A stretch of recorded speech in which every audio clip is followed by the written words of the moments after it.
तेरा वचन मेरे पाँवों के लिए दीपक है और मेरे मार्ग का उजियाला है। तेरा वचन मेरे पाँवों के लिए दीपक है। पहला पाठ नबी योना का ग्रंथ अध्याय 3 पद संख्या 1 से 10 तक। प्रभु की वाणी योना को दूसरी बार ये कहते हुए सुनाई पड़ी, उठो, महानगर नीनवे जाकर वहाँ के लोगों को उपदेश दो, जैसा कि मैंने तुम्हें बताया है। इस पर योना उठ खड़ा हुआ और प्रभु के आज्ञानुसार नीनवे चला गया। नीनवे एक बहुत बड़ा शहर था, उसे पार करने में 3 दिन लगते थे। योना ने उसमें प्रवेश किया और 1 दिन की यात्रा पूरी करने के बाद वह इस प्रकार उपदेश देने लगा, 40 दिन के बाद नीनवे का विनाश किया जाएगा। नीनवे के लोगों ने ईश्वर की बात पर विश्वास किया। उन्होंने उपवास की घोषणा की और बड़ों से लेकर छोटों तक सबों ने टाट ओढ़ लिया। नीनवे के राजा ने ये खबर सुनी, उसने अपना सिंहासन छोड़ दिया, अपने वस्त्र उतार कर टाट पहन लिया और वह राख पर बैठ गया। इसके बाद उसने नीनवे में ये आदेश घोषित किया, यह राजा तथा उसके सम्मानितों का आदेश है, चाहे मनुष्य हो या पशु, गाय बैल हो या भेड़ बकरी, कोई भी ना तो खाएगा, ना चरेगा और ना पानी पिएगा। सभी व्यक्ति टाट ओढ़कर पूरी शक्ति से ईश्वर की दुहाई देंगे। सभी अपना कुमार्ग तथा अपने हाथों से होने वाले हिंसात्मक कार्य छोड़ दें।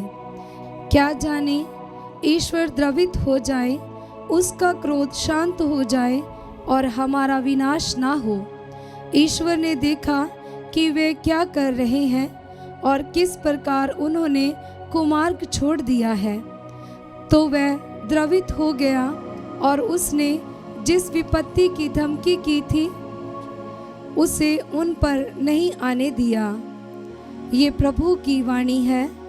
ईश्वर को धन्यवाद। भजन अनुवाक्य। हे प्रभु, यदि तू हमारे अपराधों को याद करेगा तो कौन टिक सकेगा। हे प्रभु, यदि तू हमारे अपराधों को याद करेगा तो कौन टिक सकेगा। हे प्रभु, मैं गहरे गर्त में से तेरी दुहाई देता हूँ। हे प्रभु, तू मेरी पुकार सुन और मेरी विनती पर ध्यान देने की कृपा कर। अनुवाक्य।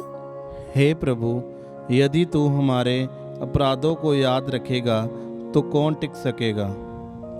हे प्रभु, यदि तू हमारे अपराधों को याद रखेगा तो कौन टिक सकेगा। तुझसे पापों की क्षमा मिलती है, इसलिए लोग तुझ पर श्रद्धा रखते हैं। अनुवाक्य। हे प्रभु, यदि तू हमारे अपराधों को याद रखेगा तो कौन टिक सकेगा। दयासागर प्रभु उदारता पूर्वक मुक्ति प्रदान करता है, वह इस्राएल को सब अपराधों से मुक्त करेगा। अनुवाक्य। हे प्रभु, यदि तू हमारे अपराधों को याद रखेगा तो कौन टिक सकेगा। जय घोष हालेलुया। अनुवाक्य। हालेलुया। धन्य है वे जो ईश्वर का वचन सुनते और उसका पालन करते हैं। अनुवाक्य।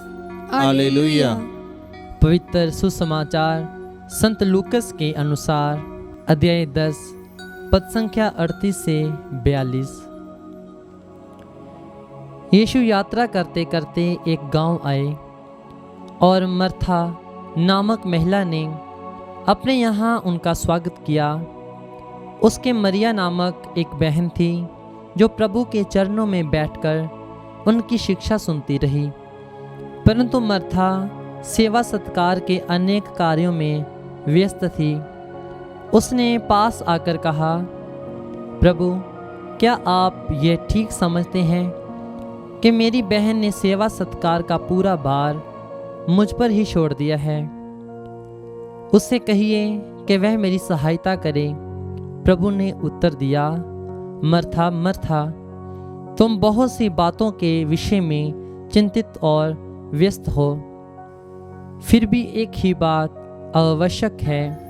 मरिया ने सबसे उत्तम भाग चुन लिया है, वह उससे नहीं लिया जाएगा। यह प्रभु का पवित्र सुसमाचार है। ख्रिस्त की जय।